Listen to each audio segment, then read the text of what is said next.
and welcome to Law and Order SVU here on FANVERSATION. I am Yael Tygiel. This is Taylor Gates. Hello, Taylor. Hello, happy Mother's Day. Happy Mother's Day. To all the mommies. Yep, we are talking season 24, episode 21 of Law and Order SVU. We will also be discussing the episode of organized crime that connects to it, only in parts that connect to it, because that's all I gave a shit about. Also, and that episode was called Shadowerks. Shadowerks. Yes, little things over with the umlaut. Yes. All right. This is season 24, episode 21, Bad Things. If you find yourself in a situation where you need help, we recommend you reach out to RAINN. Their number is 1-800-656-4673. Fuck. 1-800-656-4673. Taylor, tell me about that number. Well, if you ever forget the number, just remember that it spells hope and go from there. That's even easier to remember, that it spells hope. Thank you, Taylor. If you are joining us for the first time, why on this episode, but whatever, that's your choice. Please consider this your content warning. I guarantee I will say some shit this episode that may not be suitable for all listeners and viewers. If you are listening to us on iTunes, hello. If you're listening on Spotify, did you know you could watch us too? And if you're listening to us in the shower, hi. Hey. We hear that's a thing people do. I know like more than one person.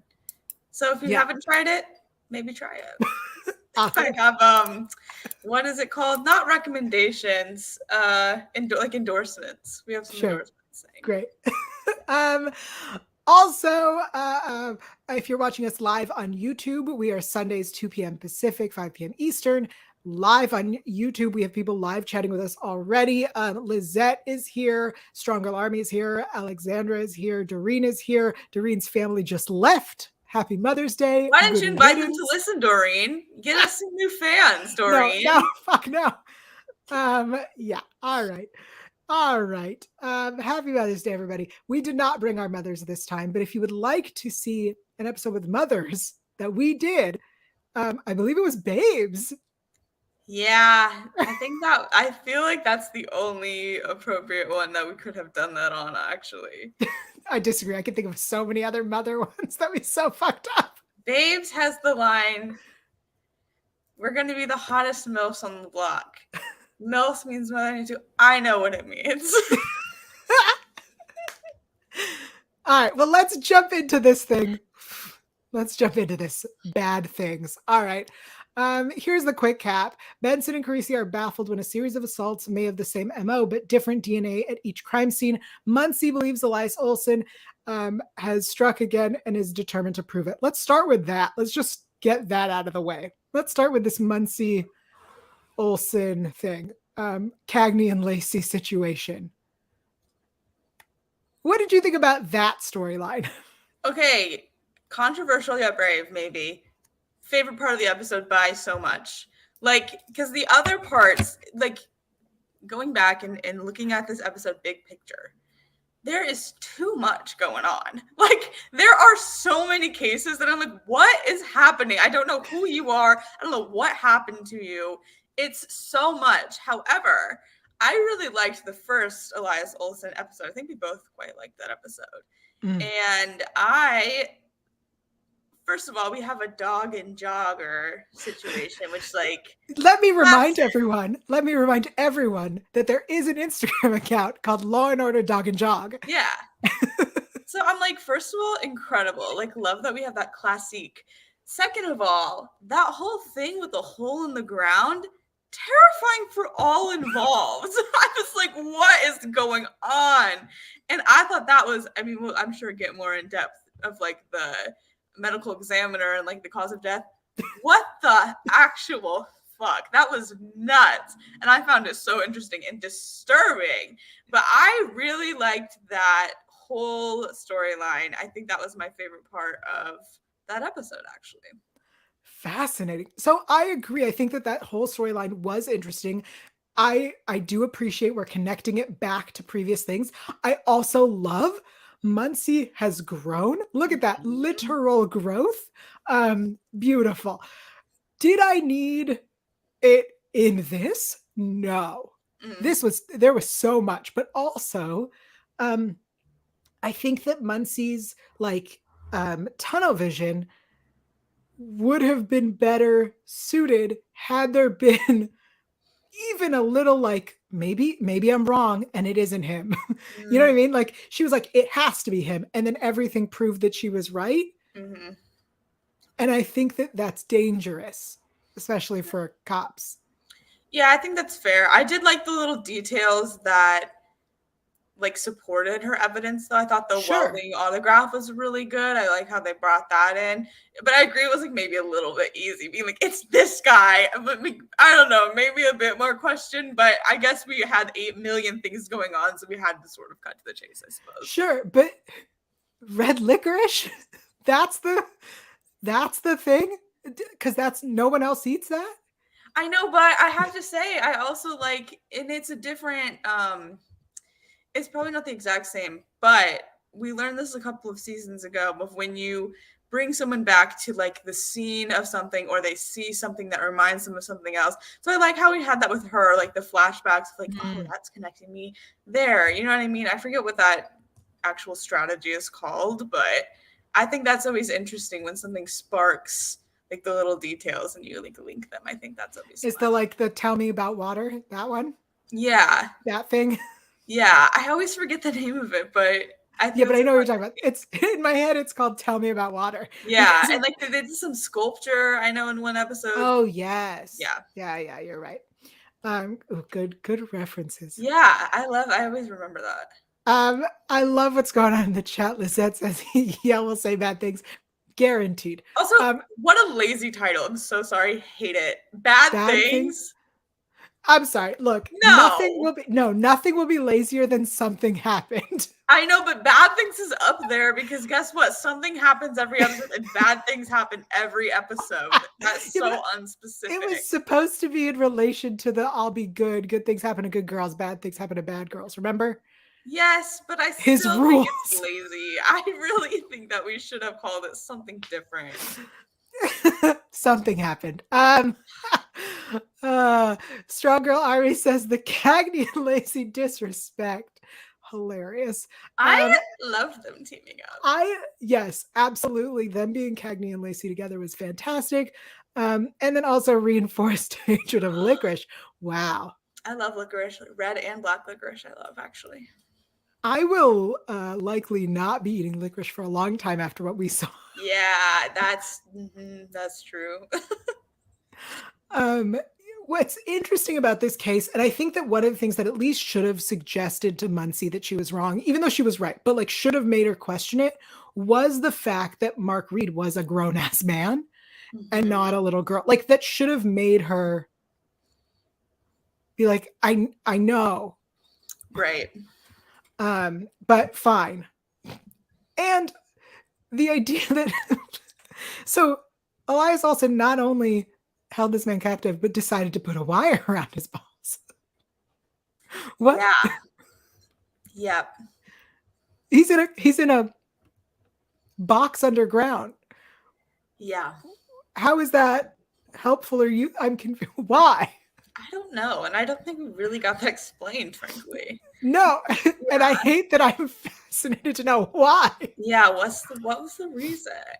I mean, that's one of the two questions that were never explained that I would like answers to.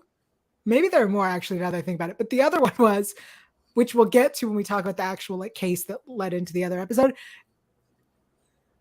Why was there semen on the ceiling in the hotel room? Yeah. Yep. That's another good one. What the fuck? Whatever you do, don't touch the remote. That was one of the quotes I had. Ooh. And then Alexandra in the chat says, why wouldn't Mark take off the wire? I agree. I don't know. I don't really know what kind of wire we're working with. I don't really know what. Yeah. Anyway, moving on. I don't know either. Let's talk about, what is it? Our cannoli guy. Obsessed. I loved him. I loved him.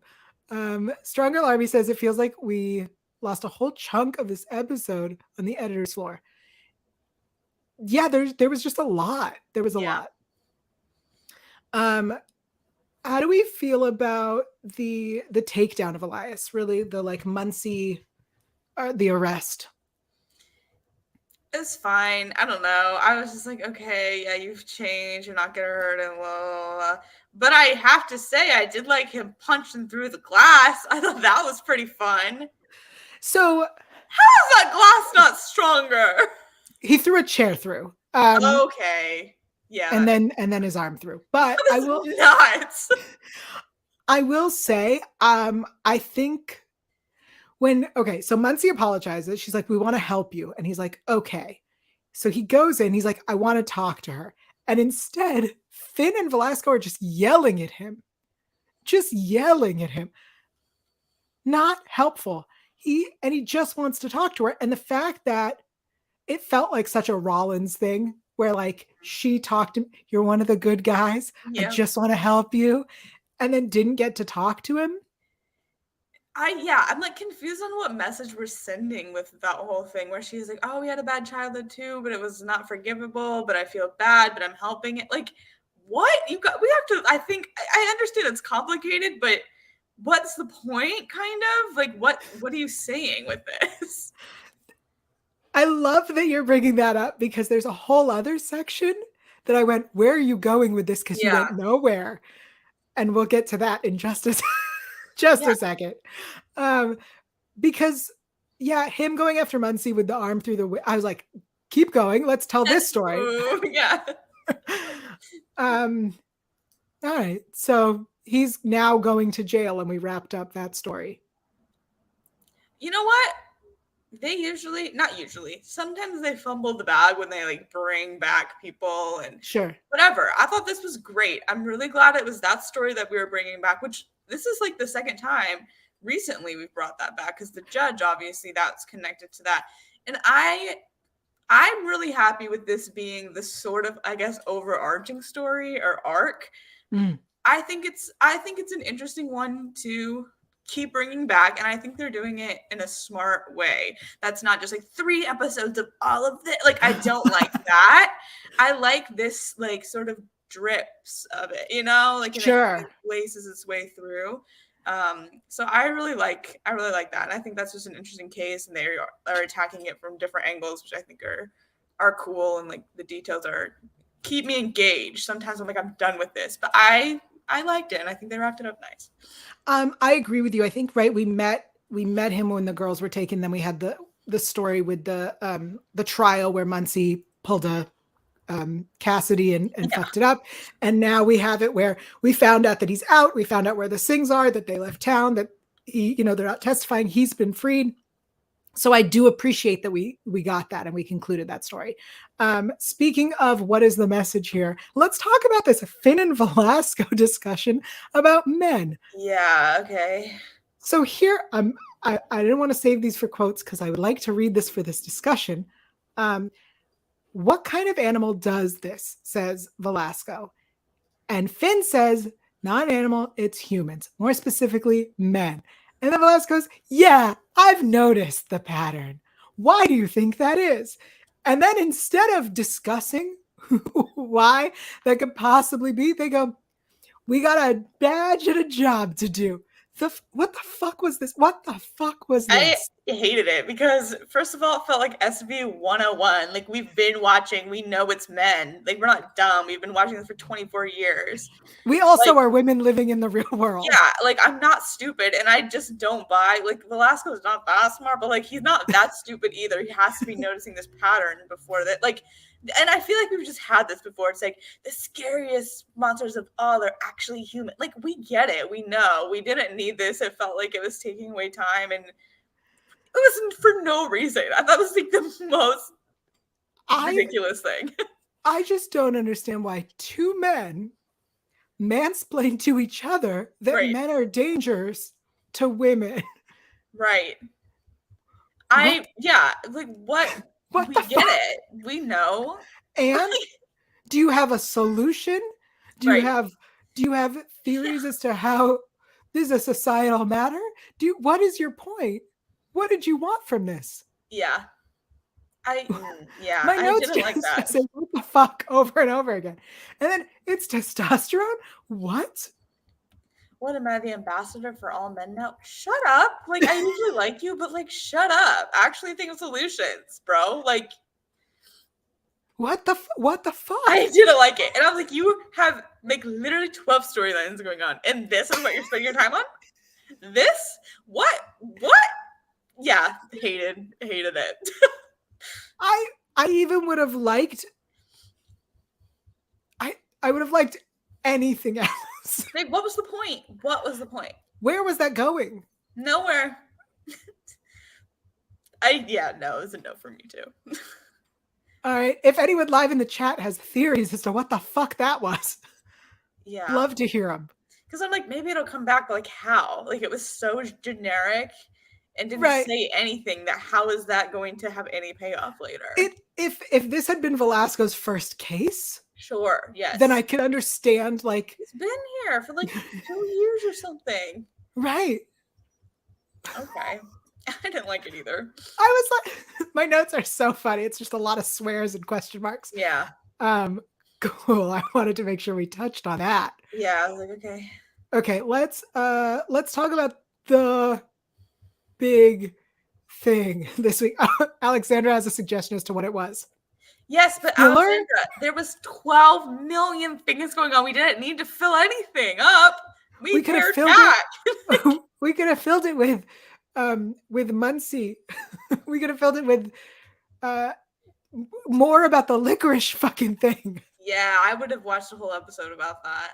I also have to say, the streets, aka Twitter, some are shipping Muncie and Churlish, and I have to say, I don't hate it. Oh, absolutely don't hate it. But I'm just like, last week I was like, I hate it when coworkers get put together. No, this is an exception because they would be gay. I love it. I'm here for it. Enemies to lovers, baby. I hate enemies to lovers, but they weren't necessarily enemies. They weren't like enemies. It was just so I'm okay with it. Some tension to lovers. Yeah. Well, the tension was because they want to fuck. Anyway. All right, let's talk about the main case, I guess. So we start with a Kate Wallace. Mm-hmm. Kate Wallace was attacked in a like Times Square hotel. And I want to talk about her fucking mother. I'm so sorry. Not happy Mother's Day to you. You were annoying. And not just annoying. Have your priorities straight. Yeah. Her blame made no sense. No. Right? Like when she got mad about the selfie, she's like, that could be out there. But I swear to God, that's in my notes. I have, for my best quotes, I said, he took a selfie while he was raping me. And then in parentheses, I said, and the mom is scared he's selling it, question mark. Like, what's wrong with you, lady? But my also, first thought was like, good, now there's evidence of it somewhere. Right. And the mom being like, that could be out there. What the fuck is wrong with you? How? What do you want her to do? Like, what do you want her to do about that?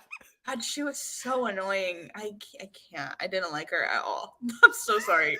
But the actress really had that down. Oh, yeah, she killed it. Yeah. Amazing performance. Let's give some applause to our actors this episode. Some shout outs. We have, Frank Wood is our Emmy. Thank you, Frank, for everything you did for us. Really, Adam Petchel, who played Elias Olsen. Really great to see you again. Our Kate Wallace was Annalisa Chamberlain, and her mother. Again, we fucking hate the mother. Great performance by the actor. Like, I just know you're from Indiana or Ohio. Like, Deborah Mayer. What nicely done. And then let's see. Our next victim was Evie Quinn, played by Allison Wick. Our other victims we had Maria Varga by Tatiana Cruz. All right, so let's keep going with this story. All right, so that's our first victim. Why is there semen on the ceiling? Great question. The used condom was thrown down an elevator shaft. They found it. Great. Second victim, just a little bit after, was Evie. Same MO. And it couldn't have been her stalker because he was watching through the window.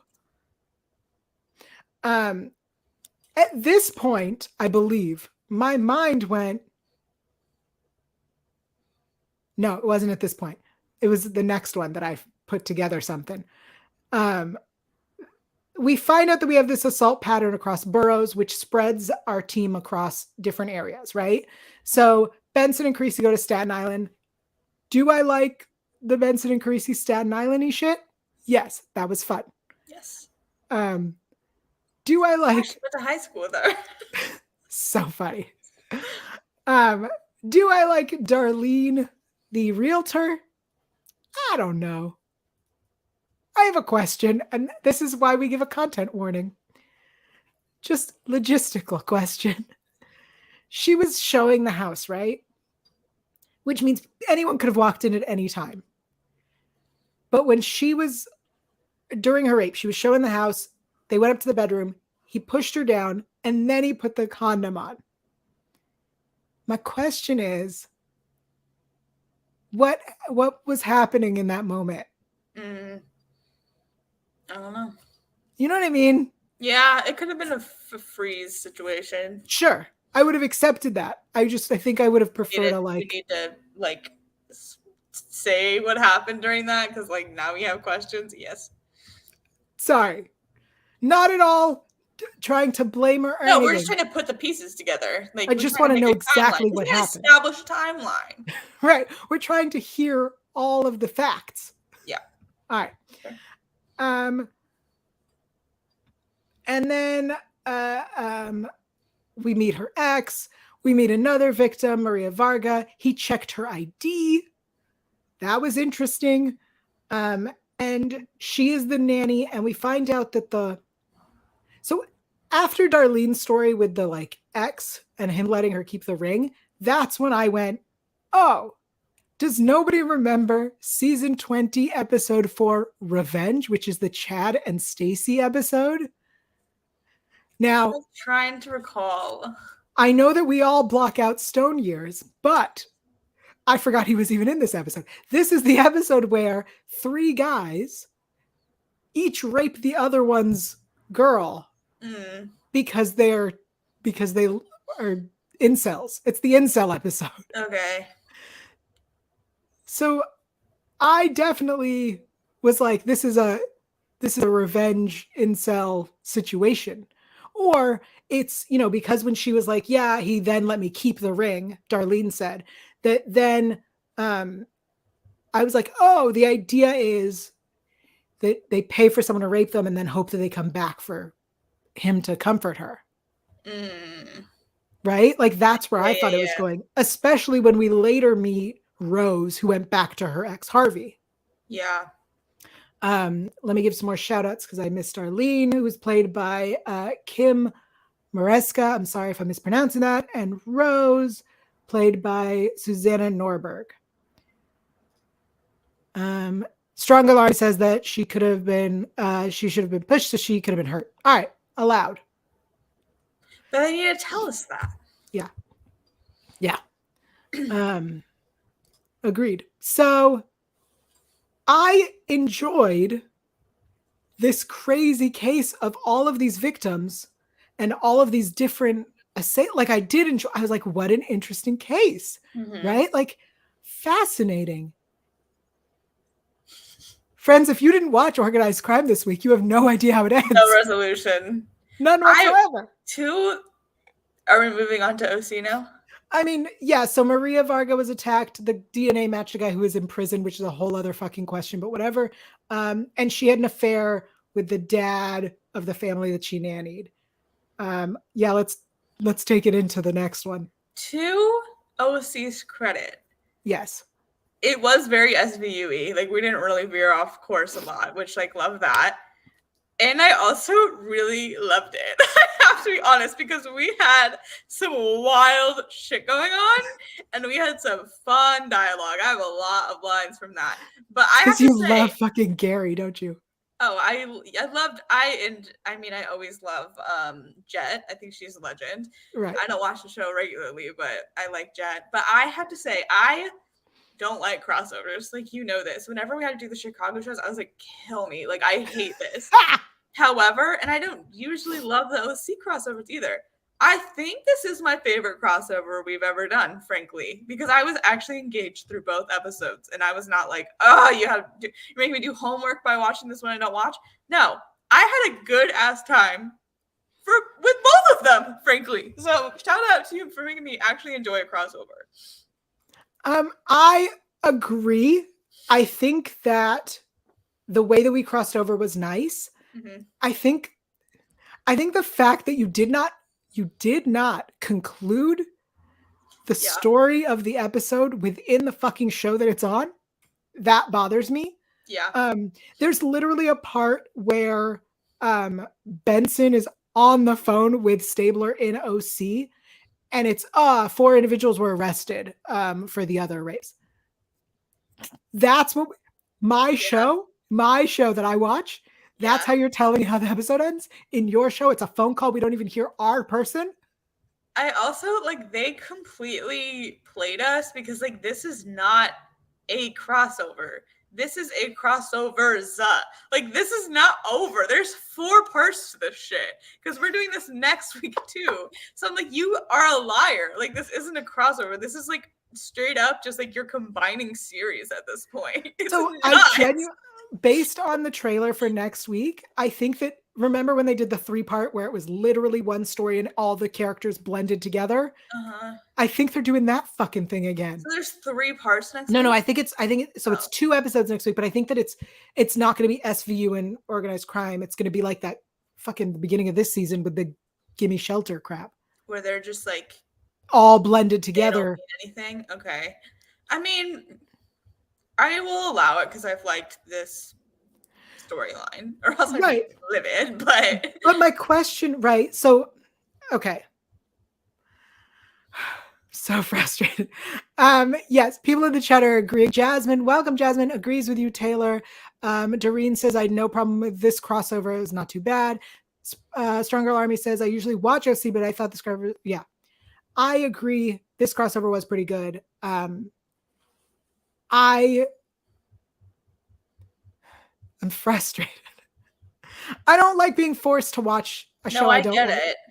But if they're going to make me, at least they put out a banger, you know? They put out a banger. We have this moment where Benson says, I've heard of murder for hire, I've never heard of rape for hire. And that was, again, where I went, revenge. Yes, it wasn't. You literally have, though. It was called Revenge. It was with Stone. I know we're ignoring his years, but it did happen. And I guess that it wasn't revenge for hire. It wasn't rape. She's had cases where it wasn't rape for hire, but yes. Yeah. Close enough. Okay. Anyway. All right. So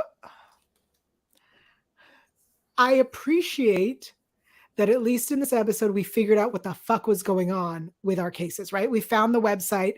We found out how it worked.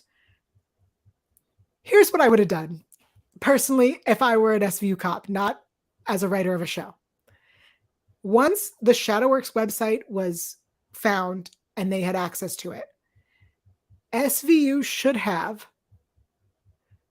taken all of the, accepted the gigs for the rapes within New York, because the proof of those, right, was the selfie. The murder, you kind of have to the proof was a selfie, but then also that person's dead. And so they can't continue having a life afterwards. Whereas a rape victim is alive and will go to the police about it. So it totally makes sense. So they should have been like, yes, I will do this case, or I will take this hit, go warn the victim. Yeah. And then work their way backwards. That's what SVU should have done. We didn't even need organized crime. Yeah. But wow, what a website. I will say, I think that the Kickstarter for human depravity is It's incorrect. So is the Uber Eats But, for violent crimes. yes. Did I have all these written down? Yes. Were they right? No. I will say the Kickstarter one, like sometimes, because they did crowdfund once, some Yes. woman's death. The Uber Eats for violent crime. No, friends, it's much. TaskRabbit. It's TaskRabbit. But I did think that was quite funny. Yeah, but it's incorrect. It is, but it's also funny. It's also silly. It feels like they were like, it is TaskRabbit, but people don't know what that is. Yeah. Anyway. Wow. Okay. We did get the explanation for Maria, who is the nanny. The wife did it. Yeah. I have this issue. When men have affairs and the wife gets mad at the other woman, it like really, really pisses me off. Yeah. Because your husband cheated. Yeah. So she should have hired someone to rape or murder him. Yeah, but you never, I don't know, I don't want to generalize on women. But like some women who are shitty, like will not blame their stupid man and like blame the other woman instead. So I'm like, it's not like unrealistic, unfortunately. It's like it's not unrealistic. No, he cheated on you. Like she's not in a relationship with you, babe. Like, is it like a good, nice thing to do? No, but like you should be blaming your husband. Also, let's talk about the fact that she's the fucking nanny. Yeah. There's a power dynamic there. Yeah. Your husband's a piece of shit. Also, he kept calling. She broke it off and he kept calling her. But no, you want to blame her? Fuck you. Yeah, I hated that too. But I was like, yeah, that probably would happen actually. Oh, absolutely. 100%. Not saying it's not believable. But it's annoying. I agree. Just saying, friends, if your partner cheats on you, your partner is the problem, not the other person. Exactly. That's the lesson from today. Yes, agreed. I've always thought that. Let's talk about our friend Gary, because this character, legend, fucking hilarious. So funny. I stopped taking notes. I was so excited by him. He's fucking great. Yeah. Oh, I need to pull the episode up so I can give him some shout outs. Talk while I do this. Okay, so what do I say? What to say? There's just so many quotes that I can't wait to share with you all, honestly, because what a time. And I learned so much. I can't wait to tell you everything I learned. I learned like 4 things today. Oh, nice. Watching these. It was like very educational. All right. Our friend Gary Longo was played by Robert Toronto. Fantastic. Amazing performance. I will also give a shout out to Josh, the stupid kid who was supposed to kill him, played by Kendall Slocum. Really fantastic. When they called his mom, I lost it. That was so funny. I'm sure you have the quote, he can't even put his laundry in the hamper. He's 27. Right? The fuck? Girly. So, let's talk about the prison visit. First of all, I'm going to point out a huge continuity error. The biggest continuity error. When they are talking to the guy who raped Maria, I can't remember his name. When they're talking to him, they show him a photo of Maria. The photo they use is the selfie from the rape. At this point, they do not have that. At this moment where they're talking to him in the prison cell, they know that she was raped and the DNA matched this guy and nothing else. So the idea that the photo they showed was of the assault is a huge fucking continuity error. Yeah. because then they find the phone and see the photo that they just showed him. Yeah. It's such a glaring error that it pulled me straight out of the fucking episode. I'll be honest, I didn't notice or care because when you bring Oscar Papa back, you can go to hell. Like, I'm so tired of his face. You need to stop showing him to me. Like, the Elias Olsen stuff, love it. Bring him back as much as you want. When you show me fucking BX9 once again, you've lost me. We've lost the plot. I'm sick of it. I'm done. Why is there a computer lab in jail? I did not think that was a thing that was in jail, but I guess there was now. It looked like a school computer lab. I mean, yeah, because they need to like talk to lawyers and do paperwork and things. I never knew that, I guess. I thought in a law library. Yeah. And they talked about how like it has like restrictions on it so they can't do things, but somebody messed with it so they could. Yeah. I don't know. I guess I just thought also it wouldn't look like, are they in a very low security prison? I mean, that seems like it. Yes, specifically because that's what I'm thinking. But sacrilege now has one eye. They're violent gang leaders. Like, they should probably be a more maximum security prison, you would think. That just felt like the most chill, like, federal prison ever. I was like, my school library looks like that. Like, what does it say about where I went to school? I don't know. But I was just like, you guys are just vibing and chilling so easily. Yeah. Feels like that is okay. Thought you guys would be a little bit more locked up than that, but okay. Oscar Papa's just like dodges every single thing, and it's so tiring. Yeah, that fair. All fair points. Nothing you said was wrong. I mean, the fact that he literally says to sacrilege, like, I just took your eye, you want me to take your tongue. When in prison, and how are you still not, like, you're still walking free? Can I say the part I hated most, though? Go on. Stabler, are you fucking serious? I was like, always gonna push him into the thing. Still, again, I'm getting real tired of that too. I'm bored. Stop doing that. Look, we've talked about it before. You know how they talk about how not all cops? Stabler's one of the cops. Yes, he's bad. He's a bad cop. I'm just like, we've had so many conversations about like, oh, he has to grow. He has to adapt with the time. He's not. I'm still rooting for your ship, dude. But you gotta stop this.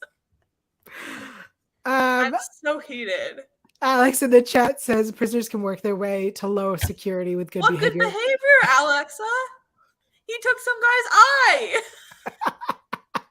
I'm just kidding, but just never. I don't want to see him anymore.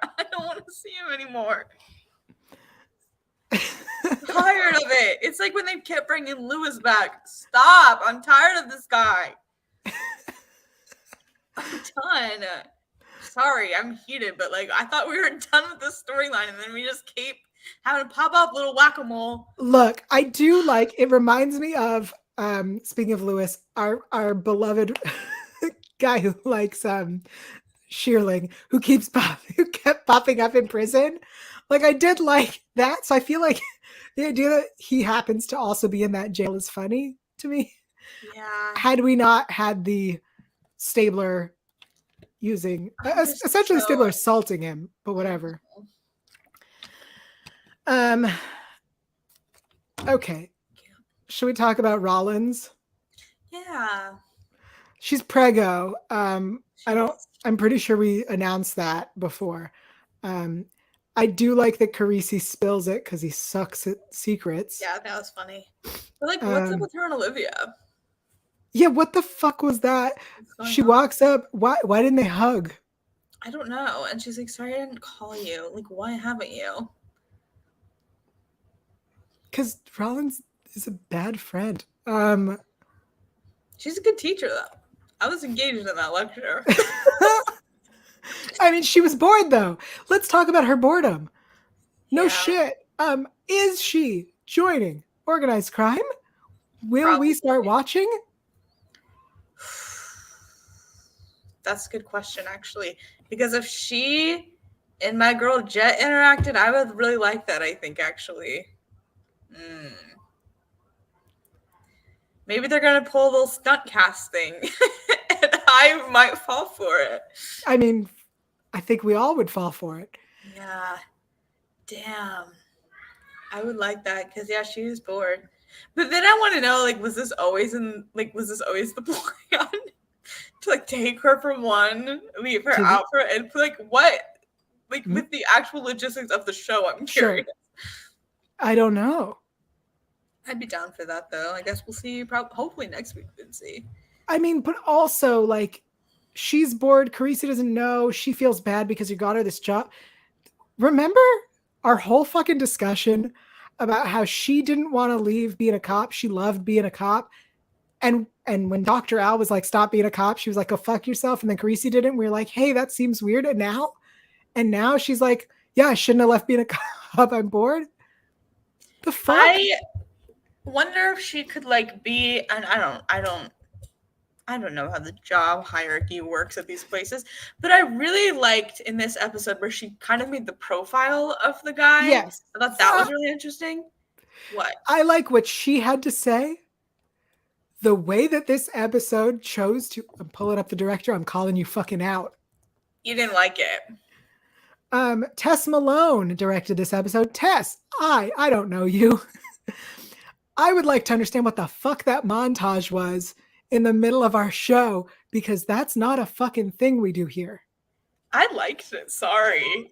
That's controversial maybe, but I like it. I've said this before. I like it when SVU breaks, in OC, I guess, breaks the mold of the classic Law and Order style of shooting, because it's very standard, like, broadcast TV. So when we have directors take risks and do more experimental stuff, so I thought it was cool. I liked it, actually. All right. I will apologize and rephrase. Had this episode had more unique and interesting things, it wouldn't have been so jarring. It came out of fucking nowhere. Alexandra says the montage was Criminal Minds. Okay, but maybe, hear me out, maybe Rollins becomes full-time criminal profiler or whatever for this department, and maybe that's how they always present her information from now on. They make some montage of the people she's talking about. Would love it.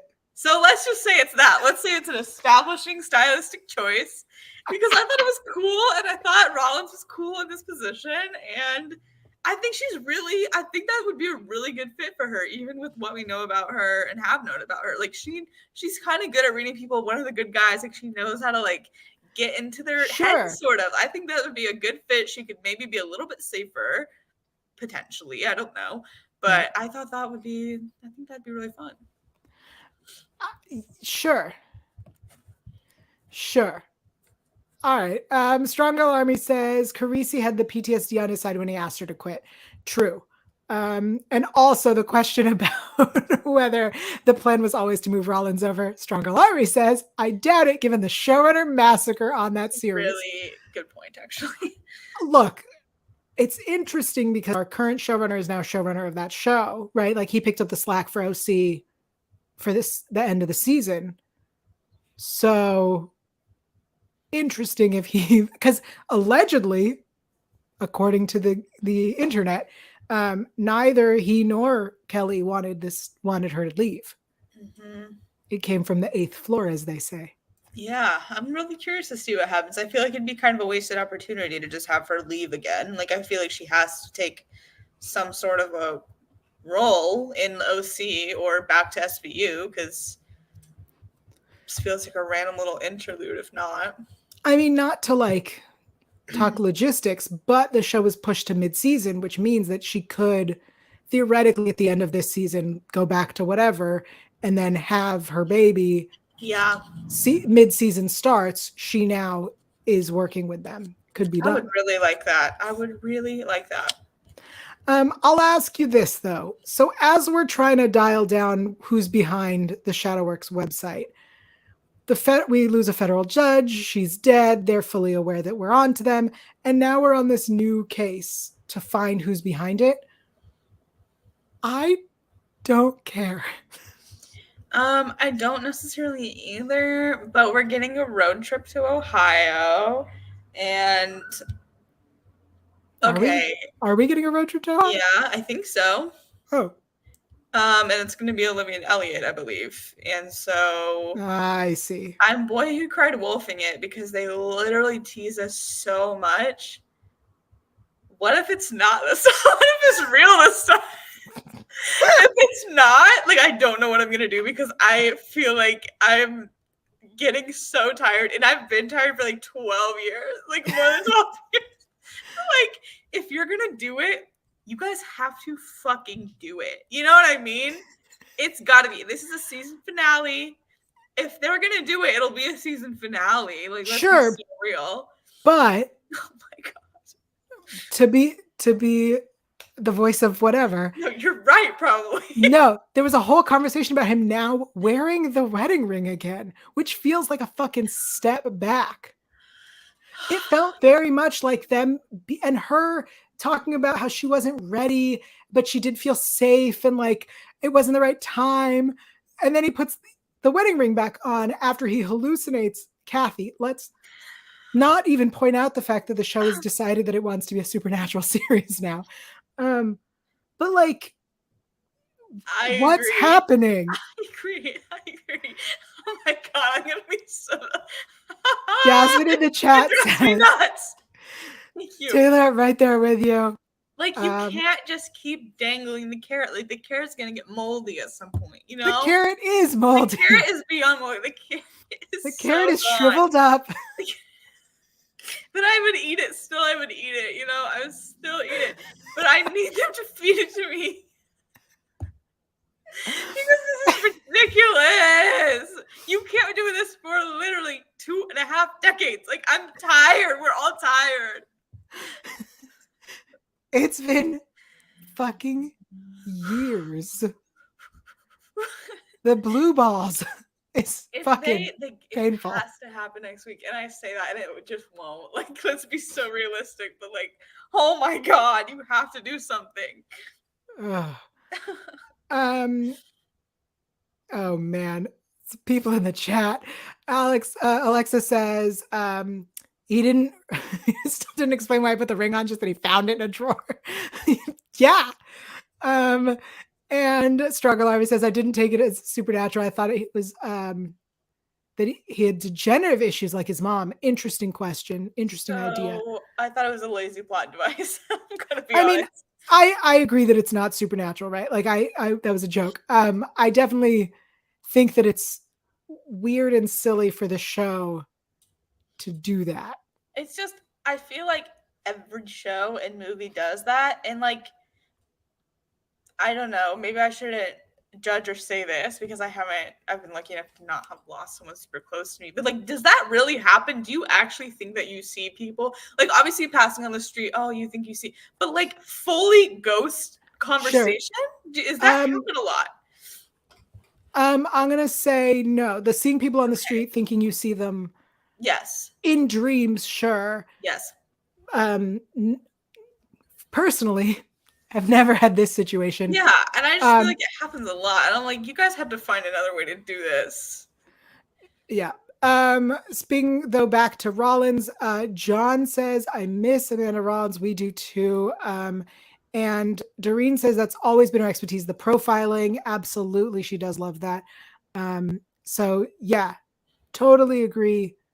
We're all together with the Rollins thing. All right. I feel like there's so much fucking things in this episode, but let's jump into quotes because why the fuck not? Yes. Best lines. I have a few. I have like so many, so you can go first. Okay. Literally probably over 20. All right. So back to SVU, back to Kate, our first victim. The mom says, I took Taekwondo for a year. Yep. Yeah, as to why she could have protected the girl. Fine. I wouldn't count on a career in hotel management. To the fucking, I'm sorry, she should have been fired immediately. The hotel employee who gave out the key. One moment. Oh, they called it a mosaic of cases, and I really enjoyed that. I did too. I was like, that's exactly what it is. Totally.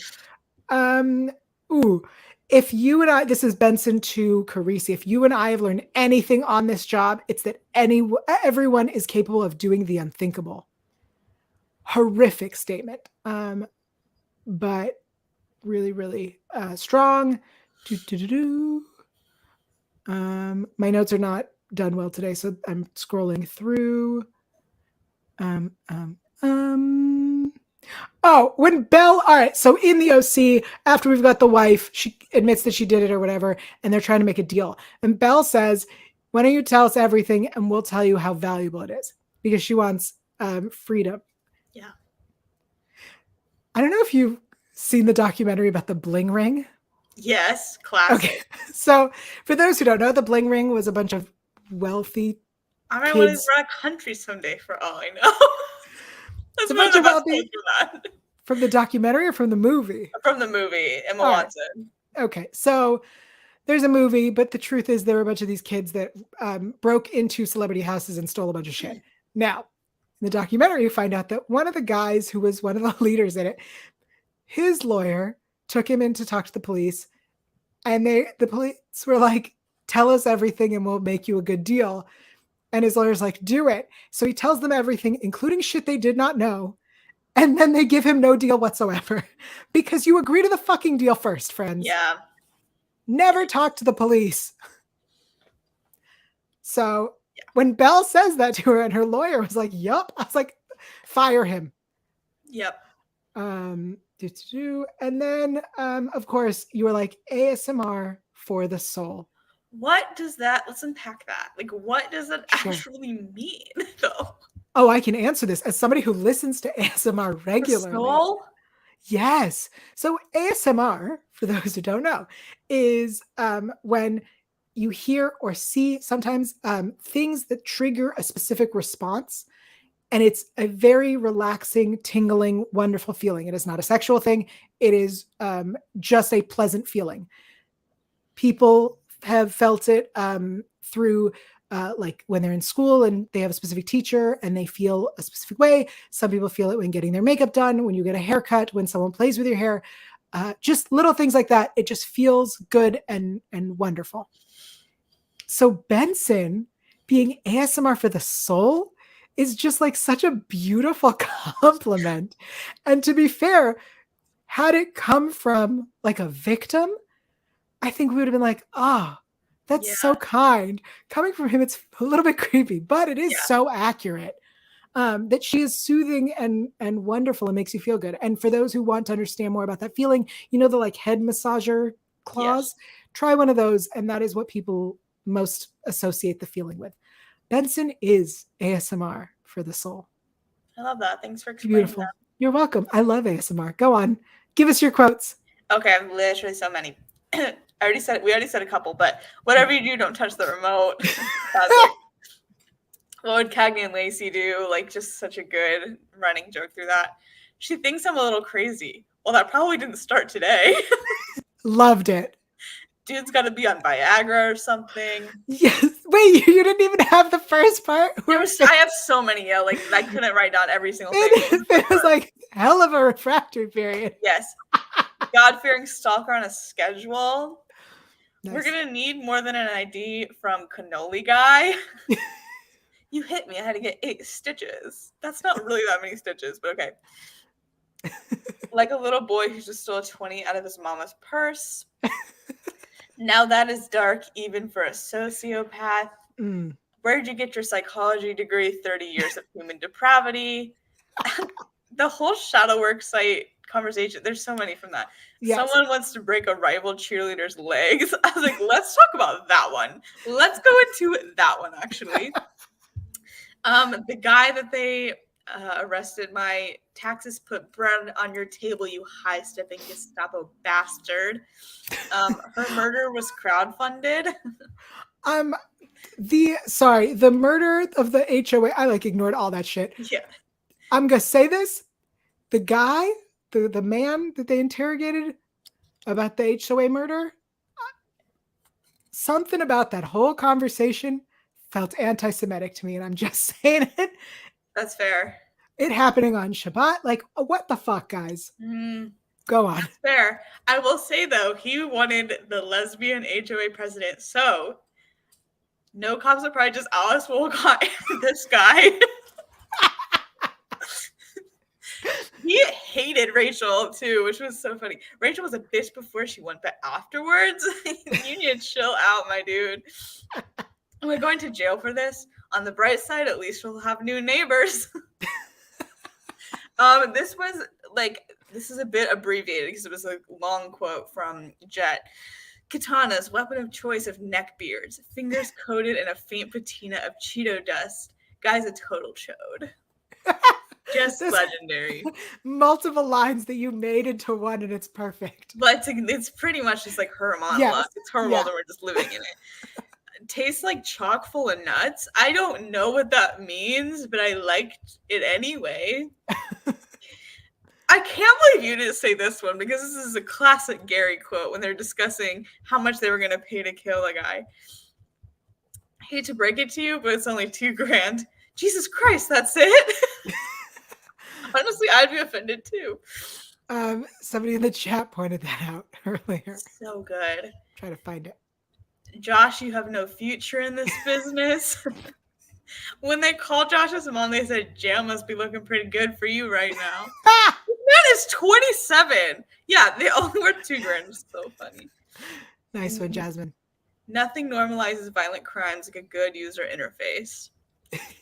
He's on his way to Fort Lauderdale, a fate worse than death. And finally, I think this was because she didn't want to travel or because it was out of her zone or whatever. But Olivia just saying, ugh, Ohio. I was like, such a mood. Ugh, Ohio.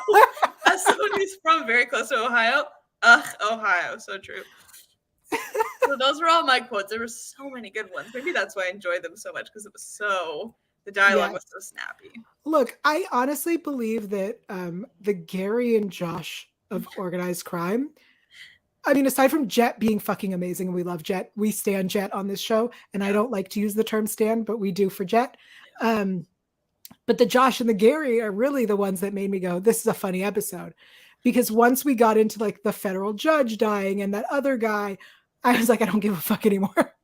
It reminded me so much. Josh would be besties with that stupid guy in the Bradley Whitford episode who went up to his aunt's room or whatever. The delivery guy. Yeah, the nephew who did the rape. Yeah, he and Josh are just like two birds of a feather. I feel like they really would be besties in jail. I mean, the fact that Josh got paid after what's-his-face did the fake murder, I was like, wait a second. Yeah. Alexa murder was so funny too. Alexa has a quote for us. Smells bad like a cop who hasn't showered in 2 days. Good one. It's a good one. So many good ones. Oh man. All right. So now is the time when we usually tell you some news or how this is ripped from a headline, and we don't have any of that. Next week we do have a 2-hour season finale, and it looks like we have to watch both parts to get the whole story. We'll fucking see. But I don't know if you remember this, Taylor, but we thought of a new segment last week. And it was a shower thoughts segment for our friends who listen in the shower. That's ASMR right there. You go first, because I don't really know I don't know what we're doing. I just have a note that we came up with. I just want to say hello to the people in the shower. This is my most smooth, chalky, calming voice. I hope you're shampooing really good. And if you want to shave your legs, I hope you're doing that. But if not, that's your choice and that's your decision. I did it last night for the first time in like 2 months, and I'm feeling silky smooth right now. And I hope that the water's warm and you're relaxed and that you're feeling really nice. That's all for me. Taylor out. That was better than I fucking expected it to be. Wow. It's called improv. Oh my God, Taylor. If I didn't love you before. Are you going to listen to that part in the shower? Yes. Good. Woo. Friends. That was beautiful. Thanks. And that is our shower thoughts segment. And that's been Shower Thoughts with Law and Order SVU. Usually if we had reviews on iTunes, this is where we would read them out loud. We do not. Friends, we are at the season finale. So let's fucking give us some ratings and reviews. If you like us, give us 5 stars. If you don't like us, give us 4 stars. Other stars are broken. Leave a comment. Let us know how we can improve. And if you like us, let us know why. Because let us know how you feel about shower thoughts. Yeah. Ugh. If you ever need like requests for topics that you want us to talk about during shower thoughts, that could be fun. Oh yeah. All right. I love that. Yeah. It's time for the weekly poll though. Yes. Last week, we wanted to know what your favorite Kid Genius episode was. I just picked 4 of ones that I liked. These were actually pretty close. Unlike usual, where there's a clear winner, these were all somewhat close. So in 4th place, we did have Debatable, which is what we discussed last week, but it got 11.1% of the vote. So some people really liked it. We have Betrayal's Climax at 16.7% of the vote. Betrayal's Climax had a genius in it? Yes, it was a scholarship kid. I looked this up. Oh. Yeah. There was like a couple of them, so I just had to pick random ones. I tried to kind of spread them out amongst the seasons. And then we had Savant, season 9, episode 4. That's 2nd place because I got 33.3% of the vote. 1st place, right before Hot House, is classic Hot House, 38.9% of the vote. It's such a freaking good episode. I don't know what we're gonna do this week. I guess we could do. I think I maybe want to do like our favorite fake site, which I know we've talked about before, but this one was like very dark, like favorite dark web like episode maybe. So if anyone has any suggestions, I know there are some. I just can't like think of any specifics. I don't remember what the site was, but I remember in Friending Emily there was. That one has some, and then there's the episode, the crossover with Chicago where we meet Teddy, Lindsay's little brother. That one also had a dark web. Also, wasn't they well, maybe it wasn't dark web, but something bad happened on the internet with your favorite episode last season, which was like the catfishing sex site one where she like live cam, the cam girl. Oh, on SugarFab? No, I don't think was that SugarFab? I don't think it was SugarFab. It was one where the girl live streamed and then she spun the wheel and then someone was gonna like fake fantasy rape her or something. Do you know what I'm talking about? That's Sugar. Yeah, it was SugarFab. Maybe it is SugarFab. I mean, we could still use that one. I mean, SugarFab's such a good website. Yeah. It's just truly a sad day at SugarFab. One. The catfishing one, though. Maybe it wasn't catfishing. Hold on. What was that episode called? It was last season, I'm almost positive. Yeah, the last season. It was called. But while you were doing that, it reminded me of. Nope, I lost it. There was another one that I thought of. Well, we're looking. I'll figure it out. I'll tweet the poll out and then we'll talk about what the episode synopsis was. But we'll tell you where to find that soon. We will. It's time for. Yeah. What did we learn? 4 things. Okay, was one of them the thing about the licorice getting stuck in the stomach? Sure was. Rabbit malnutrition. What's it called? Rabbit malnutrition. Okay, all right. Yes, that's what I heard too. You get like only eat sugar, then it messes with you. So, from what I understood, it's. And I don't know if this is correct or not, so I guess I didn't learn this. But like, it's about when your body can't process whatever it is. It doesn't have to necessarily be sugar. For this guy specifically, it was that he was fed red licorice for a month. But the Emmy said that usually it's hair, which makes sense because like a lot of the reason that like cats have hairballs and stuff is because it can't get through the other way. And I know people with. Sorry.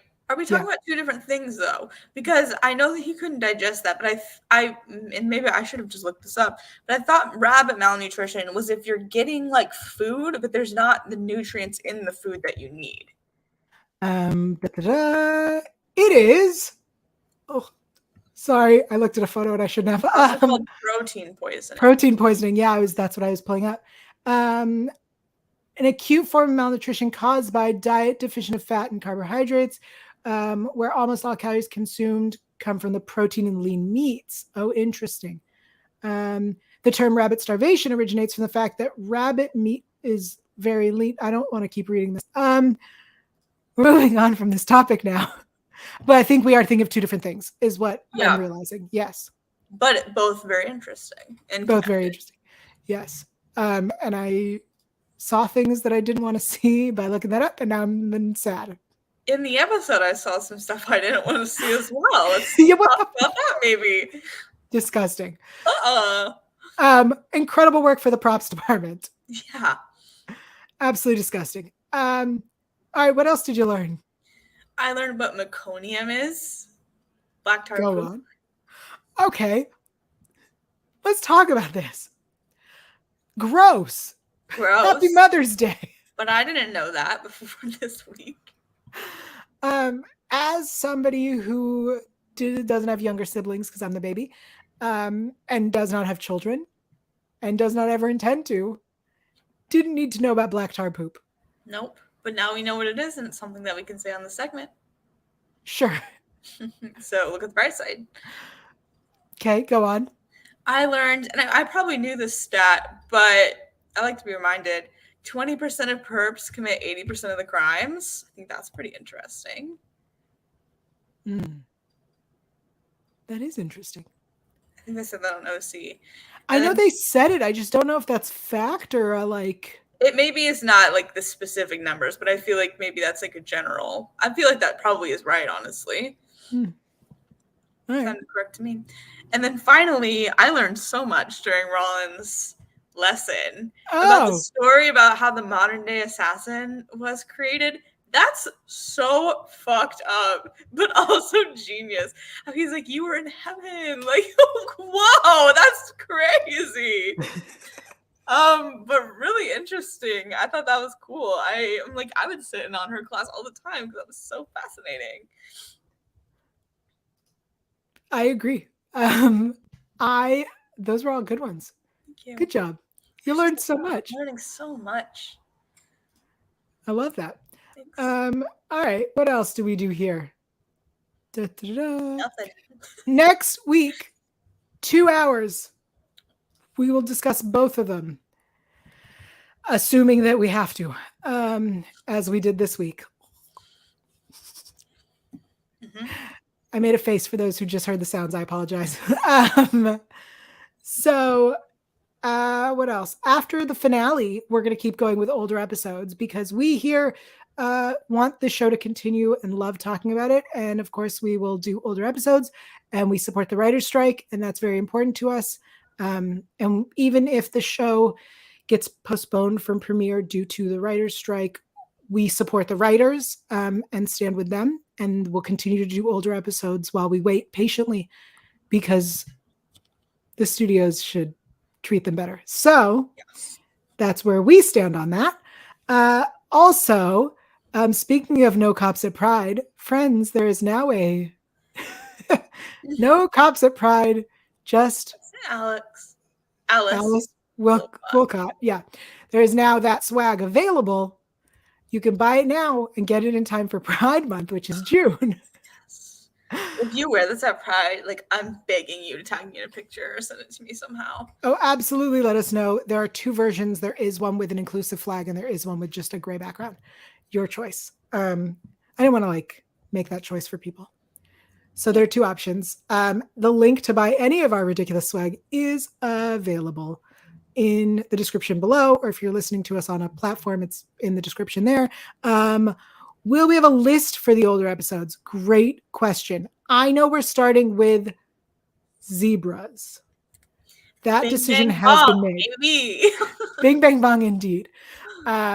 So do we have a list? Not yet. We should make one and post that somewhere.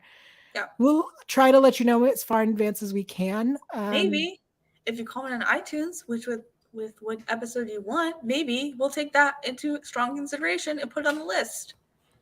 Damn. I went rogue and yelled and approved that idea, but I think it's a good one. So, I think it's a great idea. I'm not promising anything, but if you comment on iTunes, make sure we haven't reviewed it already because we've reviewed quite a few old episodes. And if there's one you really want, take your ass to iTunes and write that in your comment. Okay?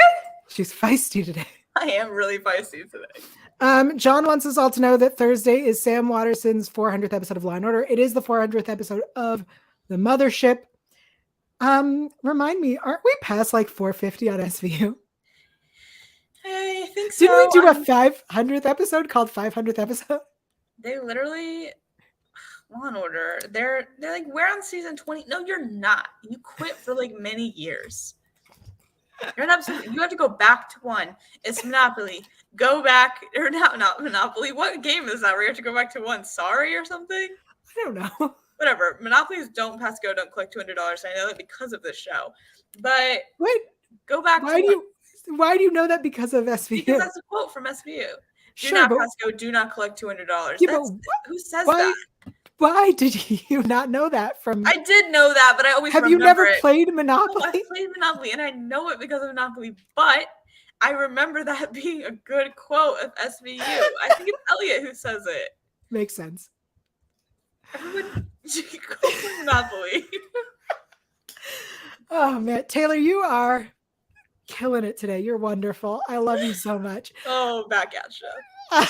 Before we wrap this shit up, Taylor, where can everyone find you and the poll when you finish making it? You can find me and the poll eventually on Twitter at alphabet_Ann. You can also find me on Instagram at Taylor_Gates_. Wonderful. I am Yael Tygiel. You can find me everywhere at Yael Tygiel. It is YAELTYGIEL. Also, the RAINN Hotline. Again, if you need it, please reach out to them. We love that we can give this resource to you if you need it. 1-800-656-4673.